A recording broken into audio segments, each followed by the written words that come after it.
Hello and welcome to the Versus series. I'm your host Teebs. I'm joined by DeCraze. How's it going, man? What's going on? So for this episode, we're going to be taking a look at Priest versus Druid. I'm playing Amaz's Priest Everyone? deck, and the deck is very similar to his DreamHack deck. The main exception is that I've subbed a Cabal Shadow Priest in for Harrison Jones because that card doesn't perform exceptionally well on ladder compared to the tournament environment where he was using it. DeCraze is running Strifecro Druid build. Deck list is up on our website as well. You can see it here. So let's talk a little bit first about the decks themselves and how they interact in this matchup. As the Priest player, this is a pretty tough matchup, mainly for the fact that the Druid deck runs more 4-power creatures than any other builds that you're likely to see on ladder. So it gives us a little bit of trouble from the Priest side. But it's definitely not an unwinnable matchup, and it's not quite as unbalanced as you might think. You definitely have to play the deck in a slightly different manner than you end up playing against most of the decks. Priests, generally speaking, like to be quite conservative and play their cards in response to the opponent's threats, which works out well against most decks. But in Druid, if you fall behind and you fail to answer their cards as they come up, you're going to have a really hard time getting back in the match. So really important here from the start to be playing cards like Northshire Cleric, Wild Pyro, Earthen Rings, Blade Masters, Alchemy, all on the curve in the early game. Because if you don't, the Druid's going to stick a creature down. If you can remove it, it's great. If you can't, as soon as they get a second one down, you're going to be in a really, really bad spot, and it's going to be tough to come back and win the game. So in this matchup, you really need to make sure that you don't fall behind. Way more important than in any other matchups.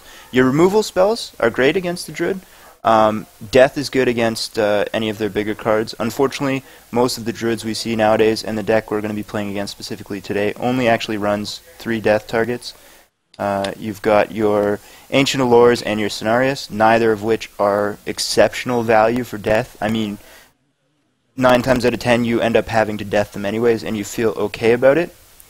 But neither are great targets value-wise. Your other great card here is Holy Fire for removal. Ideally, you get the full amount of heal value out of it, and it can be really nice to put you above the burst thresholds for the Force of Nature Savage Roar combo. But again, using that to remove something is probably not going to be amazing card value, but it is a play that has to be made.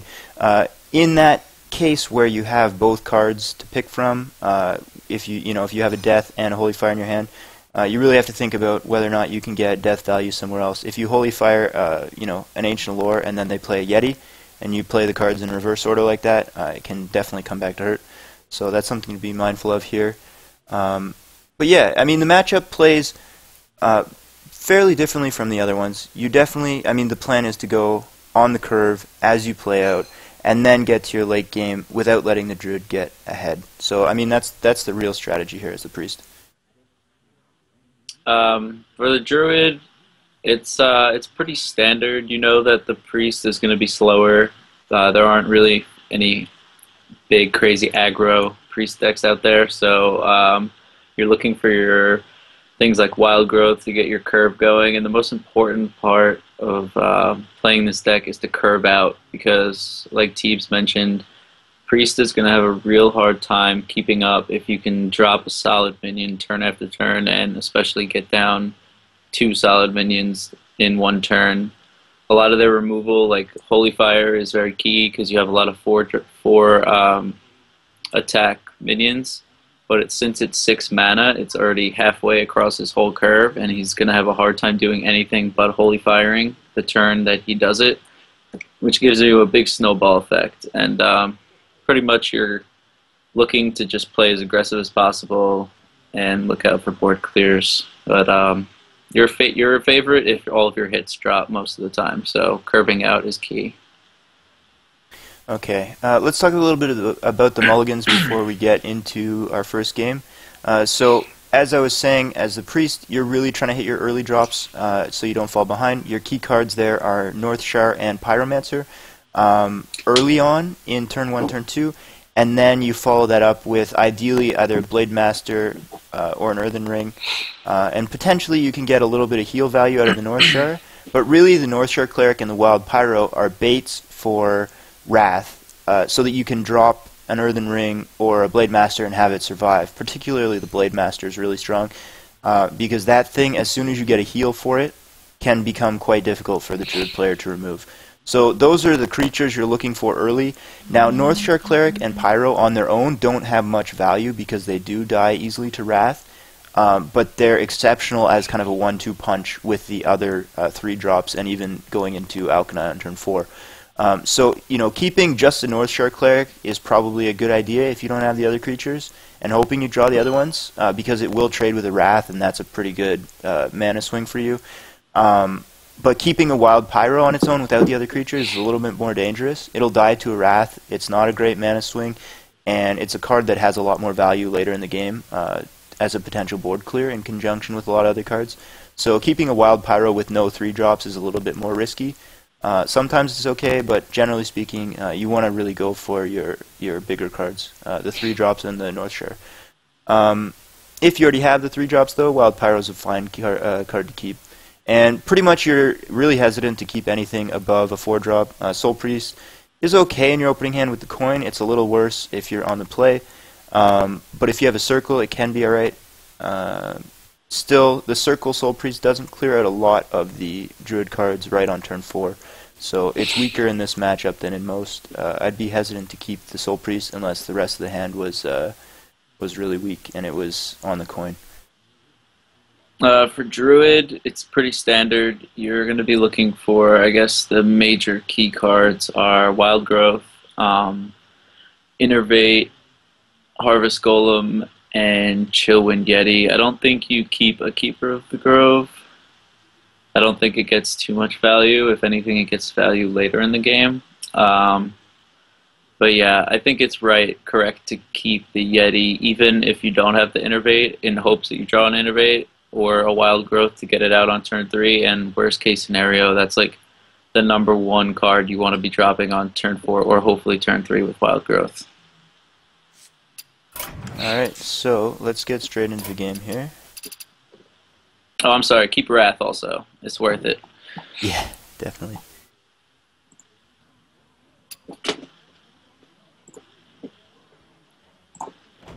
Alright.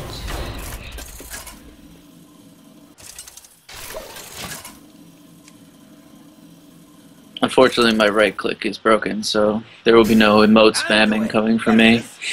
Oh, this is an essential play as a priest. If the priest player's right click is broken, you're going to be in trouble. Alright, so as we talked about before, this is definitely a really good card to keep in the mulligans. I'm going to save that one, this one as well. Circle has a little bit of synergy here, but against Druid it's not exceptionally strong. It's very rare that you're going to need that to draw off of the Northshire, because their cards that they play either kill it or it stays at full health. There's not a lot of middle ground. It's not like you're playing against an aggressive deck with a lot of small creatures that you can kind of trade into and heal multiple times. So I'm going to get rid of these two and stick to our plan of curving out in the early turns. Okay, none of these cards are really good. There could be an argument made to keep this, however, it would give his Northshire value if he had one potentially on turn 1. You can sometimes keep it just for a cycle, but I think it's better to just dig in the deck. Okay. This is not ideal, and it got worse, so nothing really more to say here but to pass. Thankfully we're playing a priest and not something else. So in this case, I've got a really, really nice curve. I'm going to go ahead and start with the Northshire turn 1. Against Druid, this is a pretty good play because it baits out Wrath. Against some other decks, you might be a little hesitant to play this without getting value right away. But in this matchup, board control and tempo is everything, so you definitely want to start with these right away. Okay, so literally only one play is to hero power. There's hitting there. It's usually not wise to hit a minion unless you kill it anyway, but it would just give him a heal. So obviously face. Okay, so I've got a little bit of an interesting play with that draw now. I can either play this card here and go for a little bit more board. He didn't answer up the Northshire, and he doesn't have a turn 4 play next turn. Druid turn 3 is typically not the strongest. So I think I'm going to go ahead with this and take a bit more of an aggressive stance and populate the board.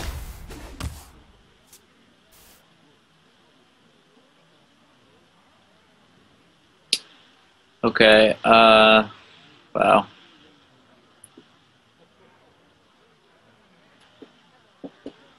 This is really bad. I honestly think it's time to use this. There's not a play in sight.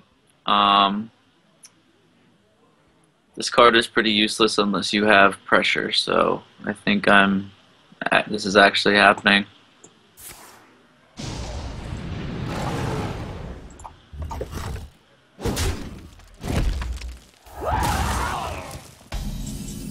So, Savage Roar tells me that his hand is really slow.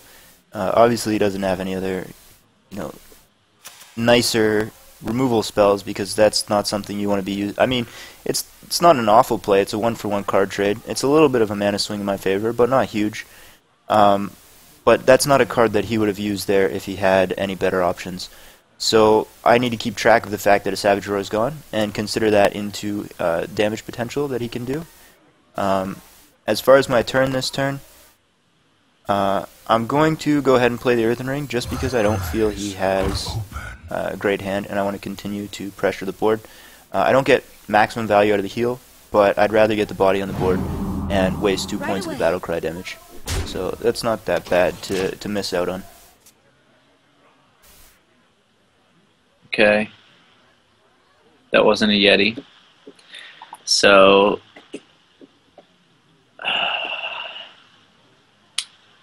I think I'm just going to hero power pass. There's an argument for playing this, but I think it doesn't get enough value and actually winds up going to probably give him a card in the process. At least in the following turns I should have some quality plays coming. Okay, so in the interest of keeping the curve going, I actually have a really nice play here on turn 5, which is the Coin of Zerglake. I have this option as well, and potentially, spend a little bit mana otherwise, but I think getting the Azure Drake, really, he hasn't answered the creatures so far, so it makes sense to keep applying pressure. And this board, when you have the Priestess, it's not weak to swipe, because the AoE just draws your cards. Okay, I think I'm going to play the Druid of the Claw here in taunt form. Priest doesn't have a... Oh, actually, he just used the coin, which is big, because he can't Holy Fire next turn. That would have been a really easy cleanup on the Druid of the Claw. So, most likely he's going to have to use another card from his hand, and in conjunction with killing another minion. So I think Druid of the Claw is the correct play for future turns. This is an extremely strong card against Priest. They have a very hard time dealing with it, and these two cards together can possibly take over this whole board. So I think we're just gonna have to play the drop the card and let him deal with the game for now. When you want to be the aggressor in this matchup, but the cards just didn't allow it.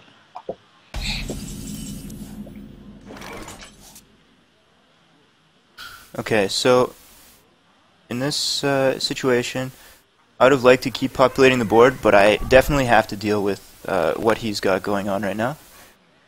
Fortunately for me, I do have a reasonable plan here that doesn't put me at too much of a card disadvantage. So I'm going to go ahead and start with Power Word Shield, get that draw in. And then what I'm going to do is trade both of these creatures in. Now I'm gonna end up healing this Azure Drake anyways with the cards in hand, because I don't want it to be easily removed. It still dies to swipe, but again, we've got the Northshire, so we'll get the card draw right now, and then Oh, interesting. Okay, so I have the option to use this card now if I choose. But I think in the end, I'm still going to trade this creature in. And, well, I may as well play... Okay, I'll play that to give myself further swipe immunity.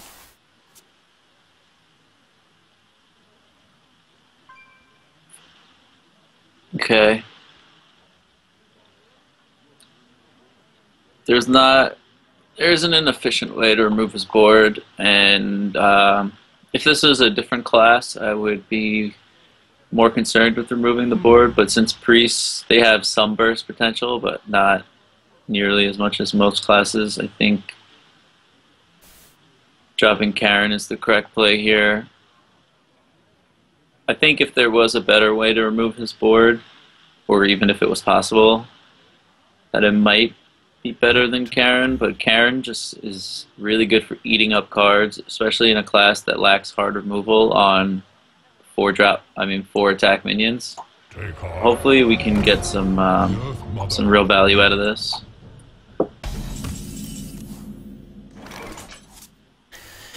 Karen's a pretty serious card. It's probably the priest's worst nightmare. Seeing it on the curve is particularly bad. He's at 22 as a result of our early game aggression. So there's potential to go for the face here and make him deal with the cards rather than trying to trade. And since there's really absolutely no hope of trading efficiently with this Karen, I think that's going to be the play. There is potential to go with this card, tack in, clear it out, but it makes trades for him and lets him play a card next turn onto a weak board. So I'm actually going to continue with my aggression. I'm going to drop this because if unanswered, it can be great in this position, but it's another card that he's going to have to deal with and hopefully have trouble. So I'm just going to continue my aggression and see how it goes. I'm not going to try to deal with this Karen because effectively I can't.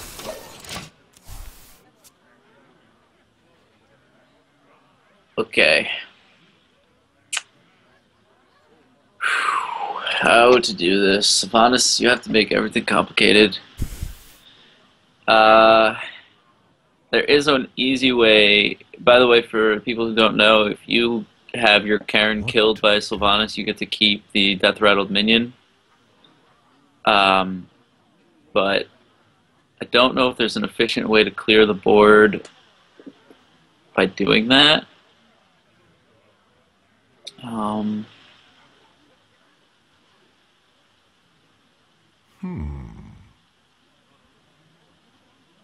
this is really tough. Okay. I think I need to get rid of the Sylvanas, though. If I get rid of the Sylvanas, I still have the Karen. And he only has 5 points of damage on board. I'm at 17. So let me do this first. Draw a card. See if my options get any better. Okay. Time waits for no one. So I'm gonna slam that in. I hope I didn't just mess that up. Okay. I don't really have a better play. And I wanna save this in conjunction with that.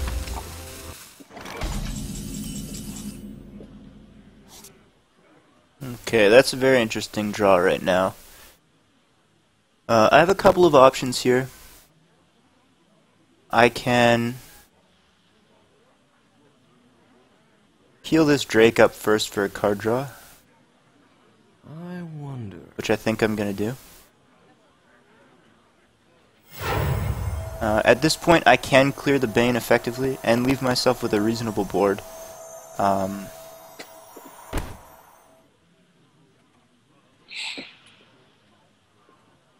It will be weak to swipe, though, if I heal the... I must consider. Okay, so the next question is how much damage can I do? A good amount.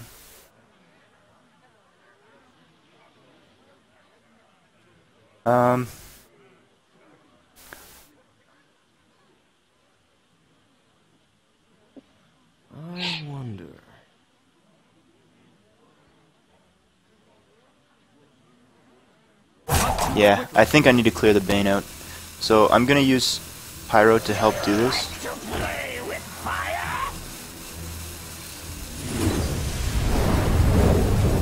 Gonna attack.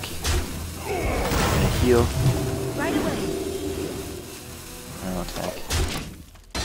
So this leaves me a little bit weak to swipe, but the Bane needs to go, I think. He's getting to the point where it's scary. Okay, so I'm gonna have to swipe here, obviously. Now, the question is if I want to use this in conjunction with swipe. Obviously, the swipe target is the Azure Drake. All that would be left is the hero power, the Northshire Cleric, which gives me only 2 mana left over. And my health is kind of low. And once I use the swipe, I don't really think there isn't a great use for Blood Mage in this current state. So I'm going to play the Blood Mage and get a card cycle out of it. We hunger for vengeance. This also nets me 1 health extra.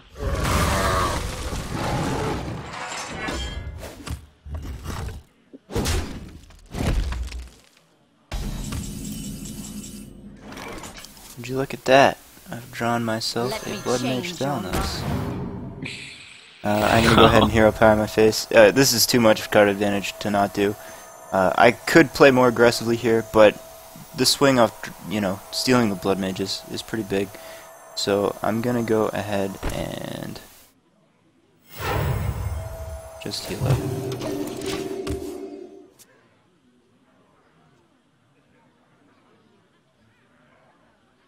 Okay.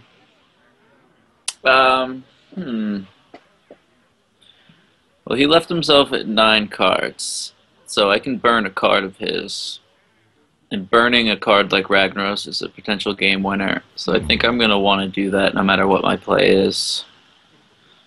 Especially because this deck runs Black Knight over over Big Game Hunter. I don't really feel like I'm close to dying. I think there's an argument that you could make for healing with the Ancient of Lore, but 18 health is safe enough. If I was maybe 5 health lower, I would consider healing, because he's going to have to deal with the Ancient of Lore at least, and I have another one left in my deck that I could use later on. And also this card is a good way to stop damage. So I'm going to draw.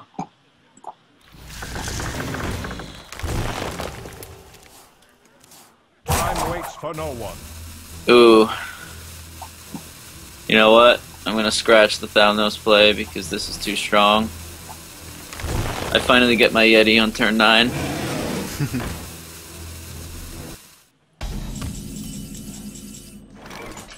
Ooh, that's a pretty nice draw. I'm gonna go ahead and death the 5/5 because there's really, well, let's count up actually. Yeah, no, I've drawn into lethal, so this deck actually has quite a bit of range.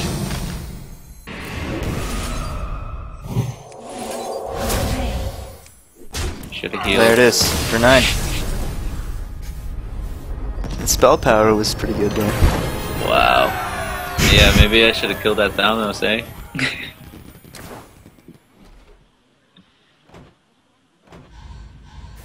Alright, so I managed to get a really, really strong early game curve, and I never gave him back control of the game, basically. Yeah, that's what happens when you don't have a play until turn 5, ladies and gentlemen. It's actually pretty rare with this deck, with Wild Growth and Innervate and the Harvest Golem, but I guess you could make an argument that I should have maybe healed. Those were the 2 cards you need to have in conjunction. I don't recall if you used the Holy Fire already, but I was so far behind that maybe drawing was the only way to win. I'm not really sure. I think there's an argument that could be made on both sides. Drawing the card got me the Yeti, which could have got me back in the game if you didn't have lethal. So, I don't know. I wonder what people think. That was a good game, though. Mm-hmm. Yeah, definitely. Priest with a strong opener is really good in this matchup. Let's go ahead and get into the second one. So Priest up 1-0. Hit another Mulligan phase here. Anduin versus Malfurion. I must protect the one. The light shall bring. Okay, so I don't have quite as nice of a curve, and I'm playing first. Getting the extra card in the Mulligan is a pretty big advantage if you're trying to hit a very specific sequence of cards rather than a single power card or something. So this will be beneficial for him. I'm going to pitch this because it doesn't have much value early on the curve. It can be an okay card, but not in this situation. I'm also going to get rid of this one. It's great in this matchup some of the time, but much later in the game. Now, I'm kind of torn on whether or not I keep this. If I don't keep the this card and I don't get anything else good early, then I'm gonna really regret it. So I'm gonna keep it actually and see how we go. These are good cards to have in the matchup, but I think keeping one against the priest is good. I don't know if I really want two. And the rest of the cards are kind of things that you want later in the game. And this, I don't really feel that this is a strong card in the matchup regardless.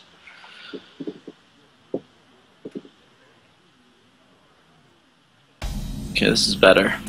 This is satisfactory. Okay, so no plays to be made on turn 1. It's pretty standard though. Same here. The mid game is where this really picks up. So there's a couple arguments on whether or not you play this on turn 2. If he has an answer, it's weak, but it prevents him from really getting his deck going. And it also helps protect my upcoming plays. On its own, though, I don't know if it's worthwhile. I mean, it makes him have the removal, and it doesn't let him ramp. So, for that purpose, I'm going to go ahead and play it. I would really like to have a follow-up, but even still, I think it's the best play.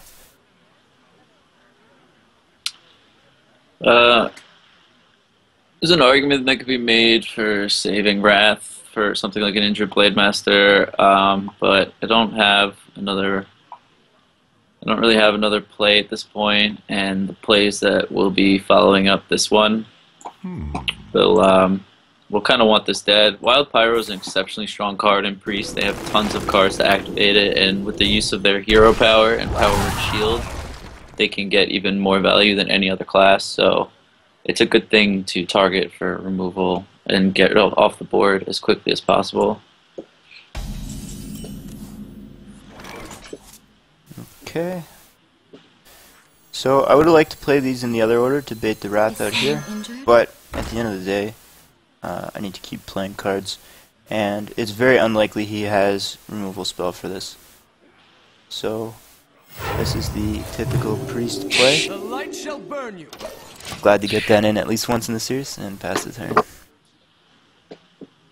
Okay. My curve isn't very great right now, but if I was to just hero pass this turn, I'm not developing my board at all, whereas if I coin out this drop, I start developing my board, and it's a really strong answer to the Northshire Cleric, and a really strong answer to Priest in general, so I think it's worth it. I don't really see a better way of doing it at the moment, and my draws, I'm at the point where in the mid-game, there's a good chance I'm going to draw an Innervate or another 4-drop or something to get my deck going. So the dreaded Yeti drops for the Priest.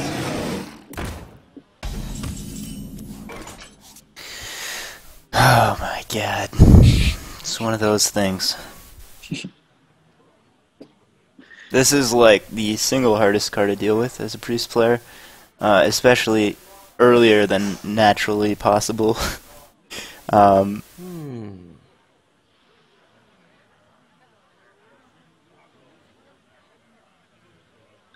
In terms of card advantage, this play really sucks, like a lot, but tempo-wise, it has to be made, so I'm going to go ahead and do it. Right away. So, I have to attack this in here, play a Soul Priest, and then circle. Card advantage wise, I feel awful, but you have to deal with that.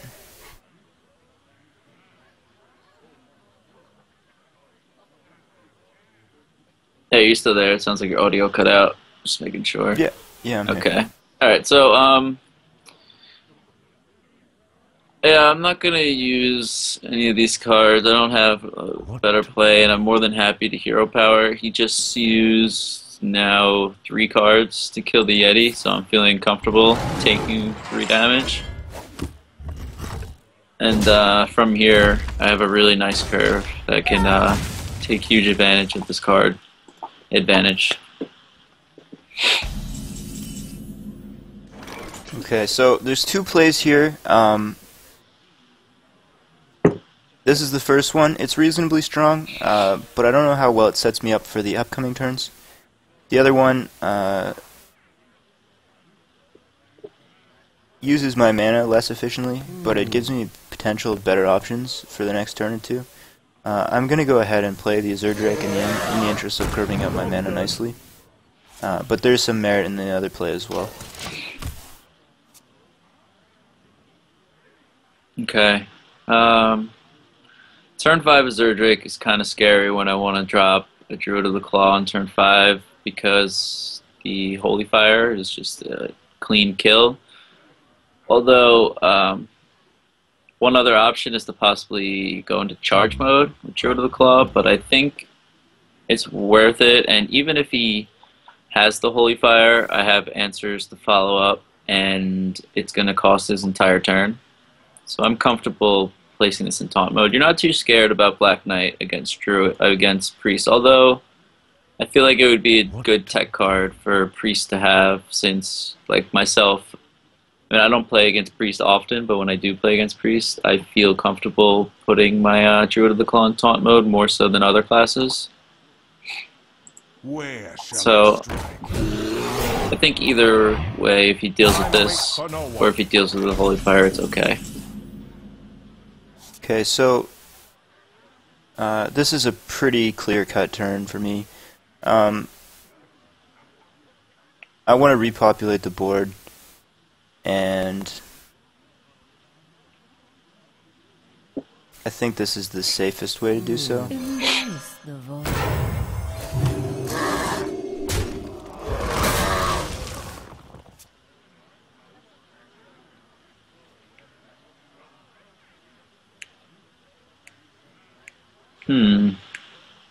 This is interesting. Let's see. That card is a pretty huge card for the Priest in this matchup because unlike classes like Druid and Rogue that make killing 5 damage creatures a lot easier with your 5 toughness creatures with your 4 health because of the added extra point of damage from the hero power, Priests only have that luxury really without spending a card when they have this.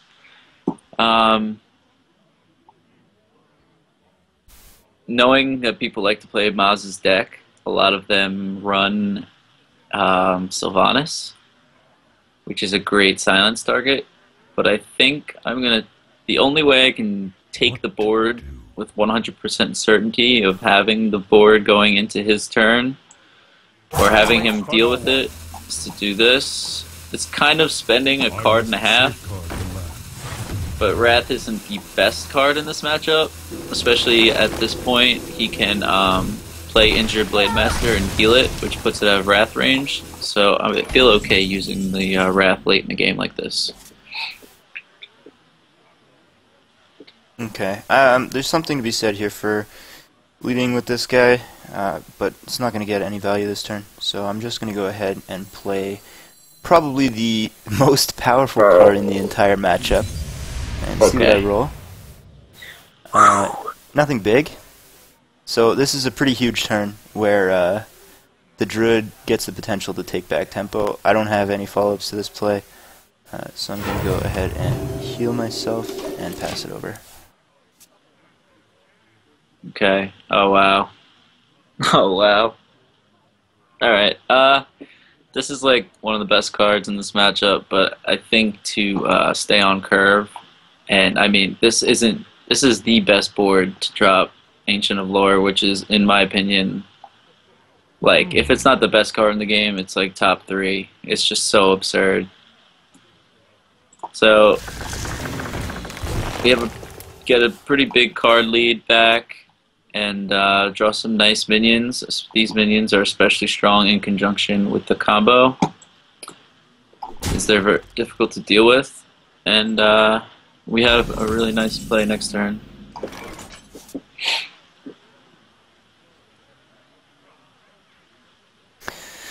Alright, I can clear the board. I think I have to. It's not exceptionally pretty, but we're going to go ahead and make that play.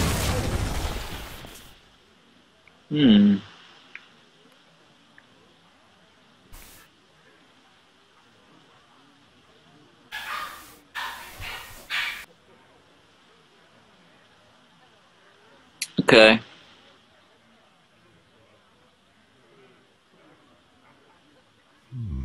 I wonder.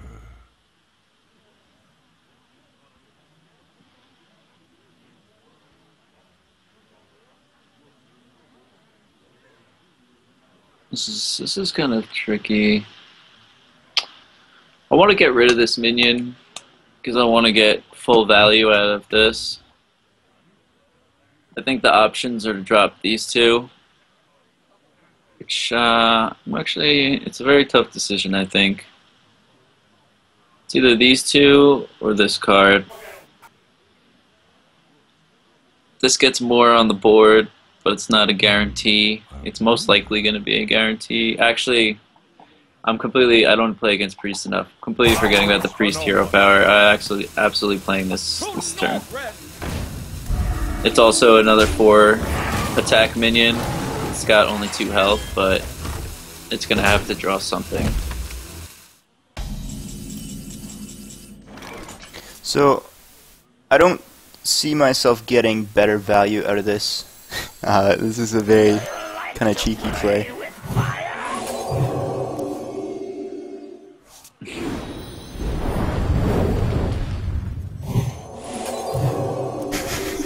Oh man. Pretty good, right? It's pretty good. And then I've got a couple options here. I can heal him up, protect him from swipe. He's already gotten decent value though, so if he wants to spend his turn 9, half of it swiping Pyro, it's probably not all that bad. For that reason, I'm going to go ahead and take a little bit more of an aggressive stance and toss this down, get the card draw out of the way early, and see where we go from there.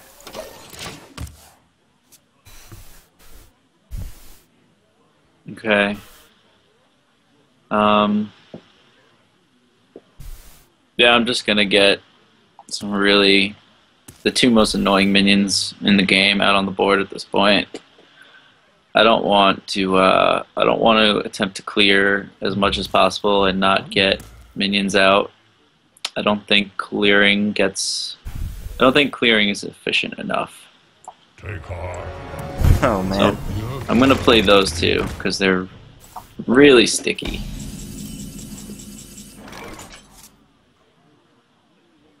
Okay, so in this case, I think I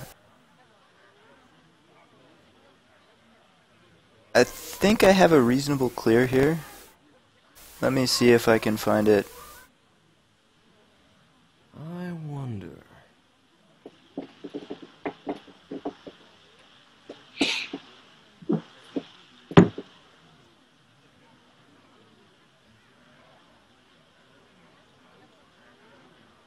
Alright, I think I've Amazed it here.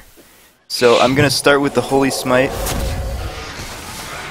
which will clear the Harvest Golem entirely. And then this is going to go ahead and trade in with the Cairn. The Earth Mother are upon us. And then we hit the Circle,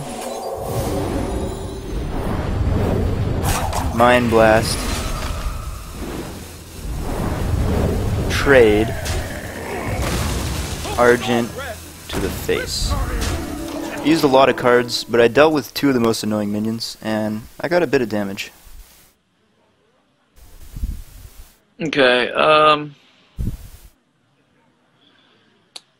let's see. I'm just gonna play the... Let's see, do I have any... What to do? I'm gonna Wild Growth first, because it appears that the play that I will be making will, actually... Yeah, I'm gonna Wild Growth first.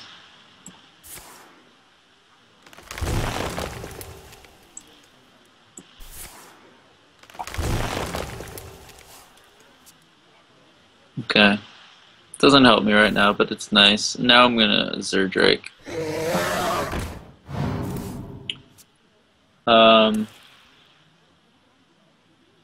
I guess you could argue for,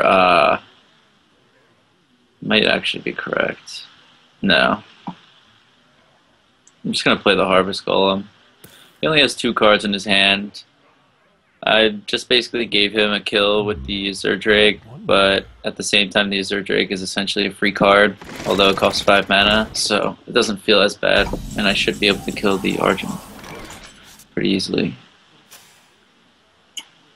Alright, so...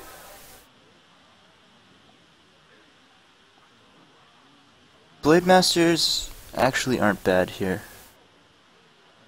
I think I'm gonna go for this play and make him answer it. So I'm definitely gonna trade with the Zerdrake, and then I'll heal up randomly the one on the left. Job done. And that'll do it.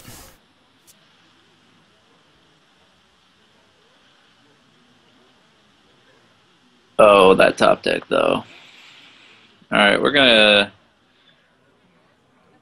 Wait, do it? Yeah, I have it, okay. So we're gonna clear the board. Ah, why couldn't I get you 1 turn? Okay.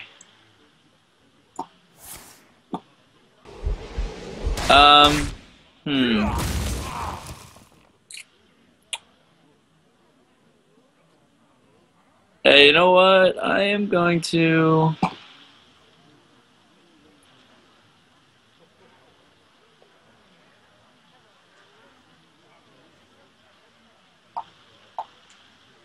I'm going to use the Innervate. I want to keep this Golem as sticky as possible and start moving into combo range and close this game out before he drops any huge threats.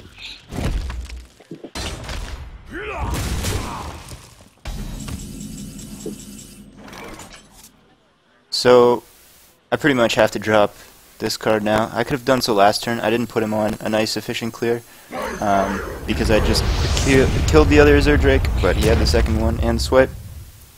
Only thing left to do is heal my face and hope that we kill the Zerdrake. Harvest. So I'm just gonna circle my mouse over this card as we go. Ragnaros is gonna kill it for me. Oh man. Yes! Yes! Oh my god. If I just kept that Innervate. Alright, well, I could kill Rag. I'm wondering how to do this. I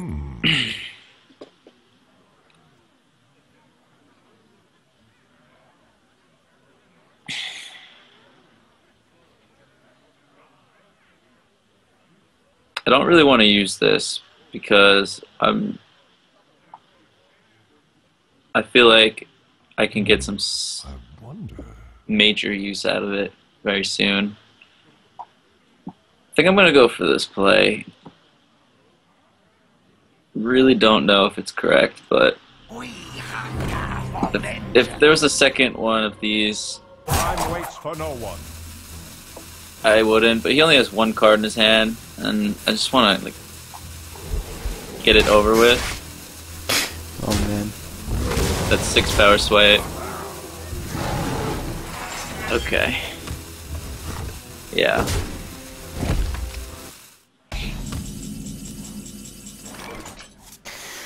Well, it might not be dead next turn anymore. Oh wow. It's the only play to be made, unfortunately.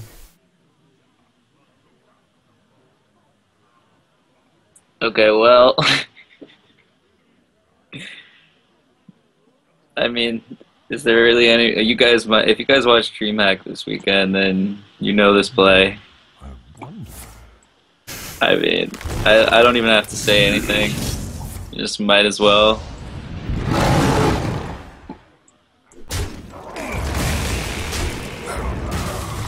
At this point, I don't think it's possible for him with no cards in hand to survive.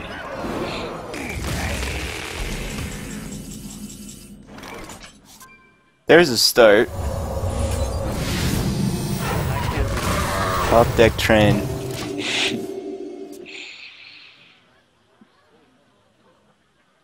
Second combo is perfect lethal. Yep.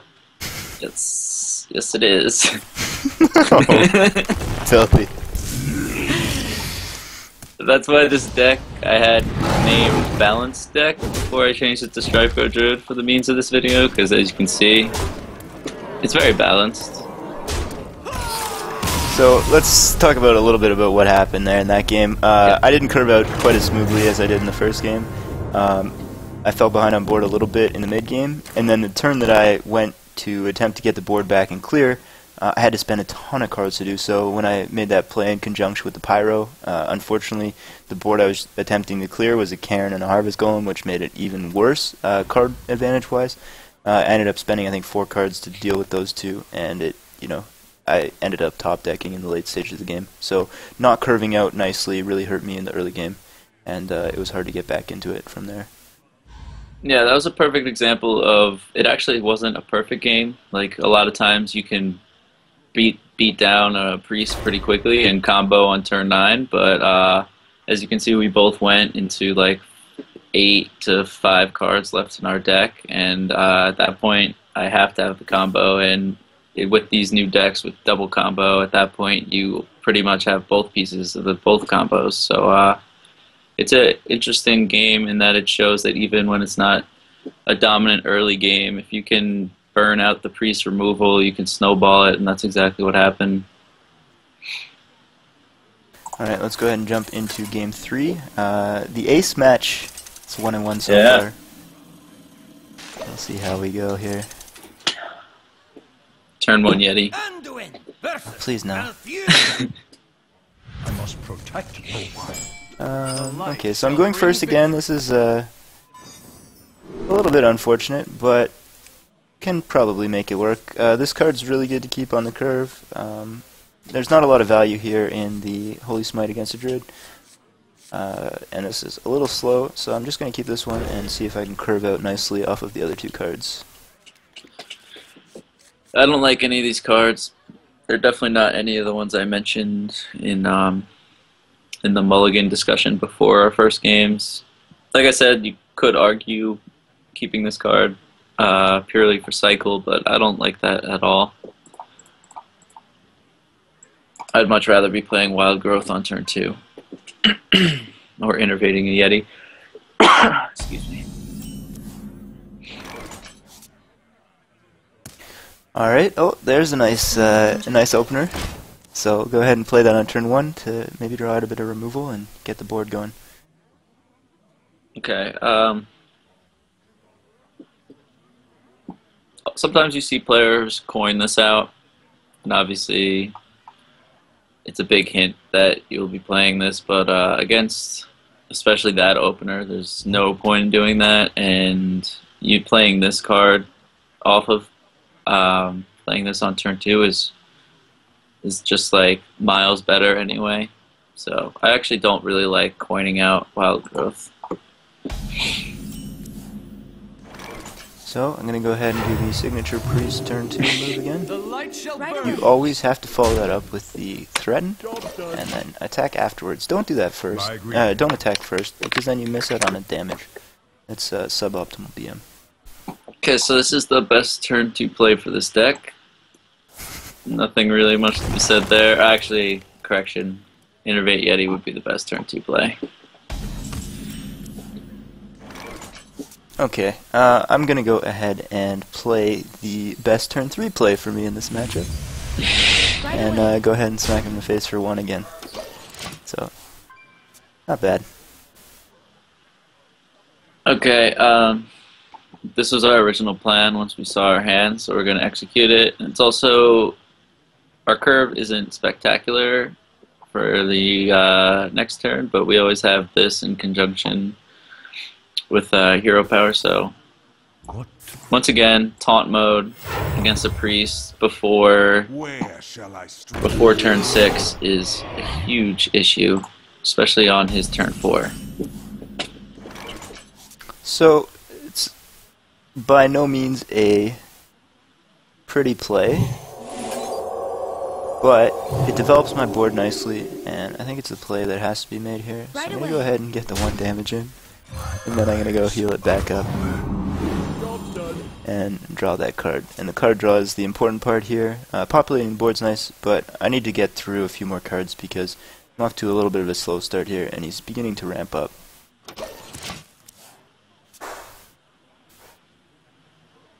Oh wow, that was a draw. Okay. This is pretty self-explanatory. Our original plan was to harvest Golem, hero power, to curve out.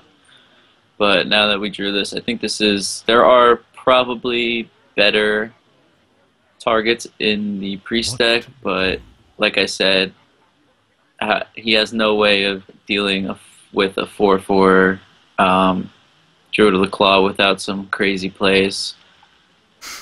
So we're definitely going to use the Wrath here.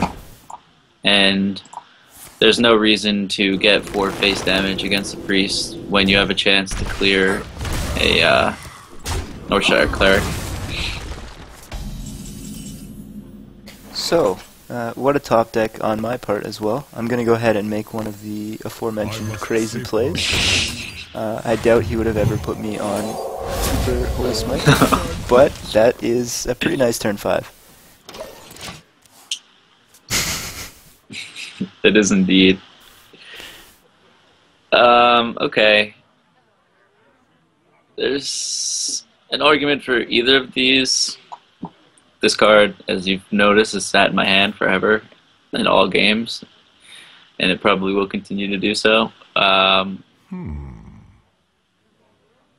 mean, it sounds ridiculous, but the fact that he just played the Keeper makes me really want to play Karen, and I think I'm going to. I don't really think it's necessary to clear off the 2/4 Keeper of the Grove at this time, or as Clento likes to say, Keeper of the Groove. And that is the most annoying minion, as we mentioned in previous games, for priests. So once again, I got the dreaded Harvest Golem Karen.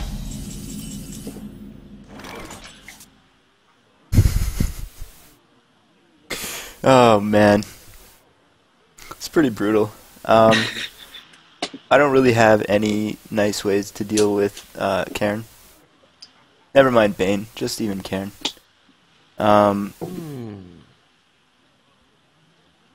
So, at the end of the day, it's not a beautiful mana curve play. It's not an amazing play by any means, but I'm going to go for the turn 6 as a joke and see what happens.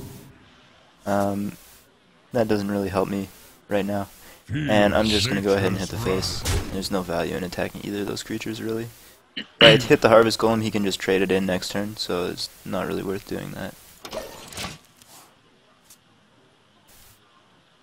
Okay. This play doesn't continue the curve, but I can take a commanding position. So I'm going to play the Argent Commander here. Take out the Azure Drake, and then I'm going to take out the Keeper of the... Now I'm going to keep messing up. Keeper of the Grove with Karen to protect myself. I mean, protect my Argent Commander, rather. And also, I'm not that weak to Holy Nova at this time. He could potentially Wild Pyro Holy Nova, but that's going to take up his whole turn, and I'll still have the... I'll still have both of my Death Rattle minions alive, so I'd be happy with that outcome. So I'm gonna go ahead and Wild Pyro Holy Nova, take up my entire turn, and leave him with the 2 Death Rattle move attack. It's not exceptionally strong play, but given how far ahead he was on board, I'm pretty happy with this one. Unfortunately, the Pyro is gonna die to Hero Power more than likely, and he'll still have a reasonable turn 8. But you know, he was getting quite a bit ahead, and this is one of the beauty of the Priest decks is that Wild Pyro combos so well with your cards to kind of put yourself back into it. I'm feeling okay about this because my life total's pretty high, and the chances, you know, he's still 2 turns off of his combo. Hopefully I can clear the board a little bit more by then. But I'm ahead in cards, which is really important at this point, because you saw last game when I fell behind in cards, I really, really ran out of steam.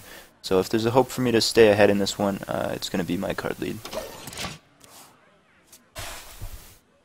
Okay, let's see here. I have a couple of options. Ooh. You know, I'm going to save this. It curves out nicely with this. But, you know, I can take a commanding board presence and have 2 ridiculously hard minions for him to deal with. Especially that he just used the Wild Pyro. He's going to have a hard time removing this bubble. So yeah, I'm going to Hero Power and just put on some crazy pressure. The 4-5 and the 4-2 bubble are pretty much a nightmare for the Priest, and I already have him scared of combo at this point, whether I have it or not.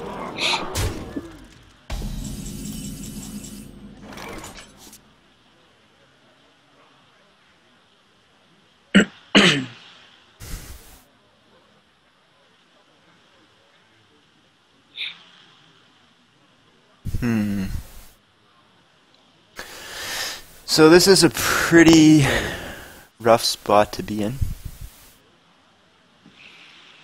I really don't have a nice way to deal with any of these cards. I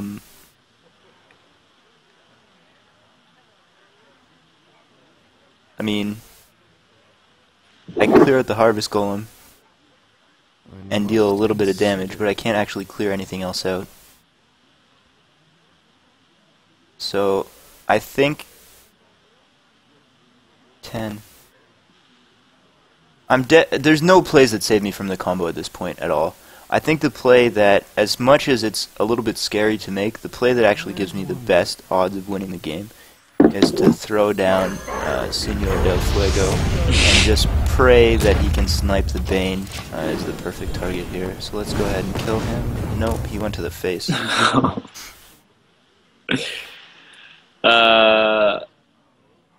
Okay, he did go to the face. Senor del Fuego, he's just really excited. He wants to end okay. games, man. Alright, let me think this through. That is not what I wanted to see, and I think if I play this deck on ladder, I might be switching this card for a Big Game Hunter. I can obviously clear it. It's just a matter of if I think my life total is sketchy or not. He has 9 mana. The most damage he can do is 10. I'm in a commanding lead. It's whether I want to draw cards or not. You know, I'm gonna do this first and just see what happens. Oh no. Oh my god. Oh my god, okay. The turn 9 Wild Growth. That just happened. Okay, I drew a really good card to save me later, but yeah, that's a key thing that you don't want to do.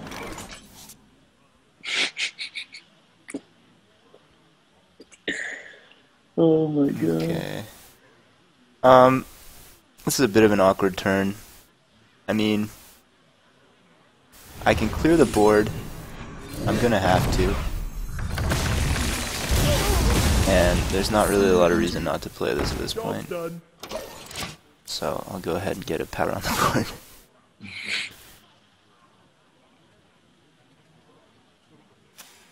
Okay, well, let me just rewind real quick. One of the things you don't want to do is play Wild Growth on turn 9, just in case.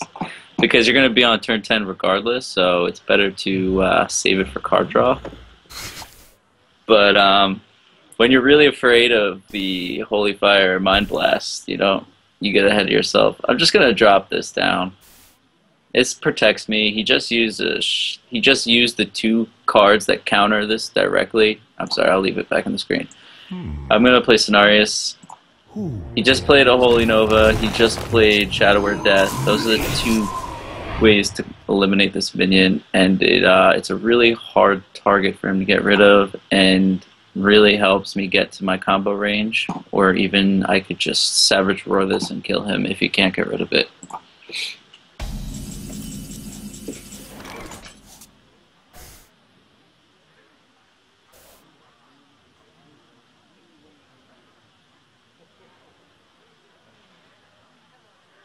So I've actually drawn the only unorthodox way to deal with these cards. No! I'm going to go ahead and start with the Overpowered Shield. Lead into the Death. Oh wow. This guy's going to the face. And I got to think about what I want to set up if I want to heal my face, heal the creature, or play another card off of 4 mana. The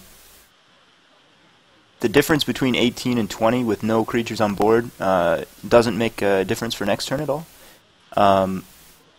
But it does mean if I don't win next turn, he could, say, swipe me and then combo afterwards. So I like to think 2 turns ahead. In the end, I think that my best bet in terms of setting up the game win is to go ahead and play out the Alchemite and try to win next turn.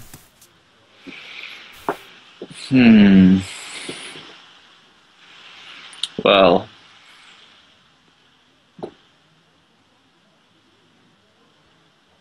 I have to watch out for Mind Blast, just 5, and Holy Fire. I wonder.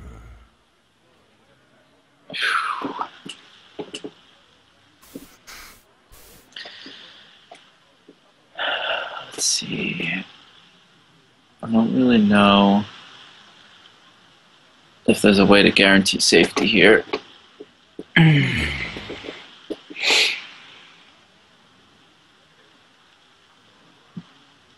Like, I'm thinking of these 2 cards, but it doesn't let me hero power. But I think this is my only chance. I need a top deck. Need some top deck and rack right now. I'm gonna go for it.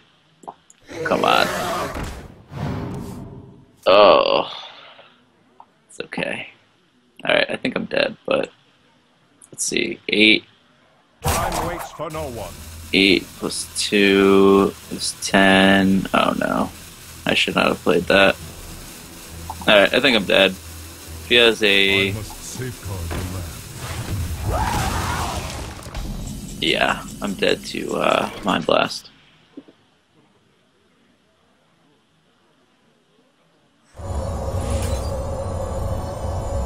Or Holy Fire. This is the death. Hurt myself, but perfect lethal. It's worthwhile. Okay, so in that game, once again, similar to the first game, I didn't start off quite as aggressively as I did in the first game, but I didn't fall behind on board really at any points. And that's really what the Priest needs to do to win this matchup. You have to stay on top of the board. Let's open the deck list up real quick and review what happened, and then we'll wrap it up. So, I mean, pretty much, we saw in the last game, like, I was able to stay ahead on the board, I was able to keep healing myself out of range, and just really be, whoever's the aggressor in this game usually ends up winning. Neither deck has a great amount of comeback potential if the other player gets ahead on board by a big margin. What do you think? Do you think those games played accurately to our win rate that we suggested, or? Yeah, I do actually. I think I was in a good position in the third game, and I think I got a little greedy by playing Argent Commander when I could have at that time Ancient of Lord. But I don't know if it would have made that much of a difference. You had the Holy Nova, you had the Wild Pyro, and the Power Word Shield, and the two deaths, which were a perfect answer to what I had coming. And I feel that's just kind of how it goes. If one side has the answers, then they can take the board, and if the priest has the answers and can take the board, they win. And if they don't have the answers to the giant minions druids dropping, they don't. And I'd say 60% of the time, on average, they don't have the ability to answer the snowball. It didn't show in our win rate, but I think overall most priest players would think that they have a disadvantage. Maybe not. I don't think it's as bad as people think. It's expected. Like everyone's like, oh my god, the Yeti. Like we need Shadow Word Yeti for next Amaz. I don't think it's that dramatic. I think priest has a lot of tricks but you need to execute the deck really well. That's one of the core problems by judging it. Okay, so I put this at 60-40 in the Druid's favor, but definitely it's a matchup that's not one-sided by any means, and whoever can control the board really will generally take the game. Priest has answers for the board. If they are a turn behind, as soon as you fall significantly further behind than that, it's really hard to come back from anything. Druids, similar fashion, although they have the burst combo, so at some point as the priest, you do need to finish the game out. Mind Blast gives you a little bit more reach, Holy Fire gives you a bit more reach, so it's definitely not impossible. You don't have quite as much burst as the Druid, but those games are winnable pre-combo turn. As we saw, keep control of the board, keep healthy, and the priest definitely has a strong shot in this matchup. Absolutely. Alright guys, thanks for stopping by and checking out the episode. As always, if you have any matchups that you want to see, go ahead and post up your suggestions on our forums at gammongaming.com or in the comments to the YouTube videos, and we will make any of the videos that you guys want to see in the future. Once again, thanks for stopping by, and I'll see you guys next time. Peace. No, later.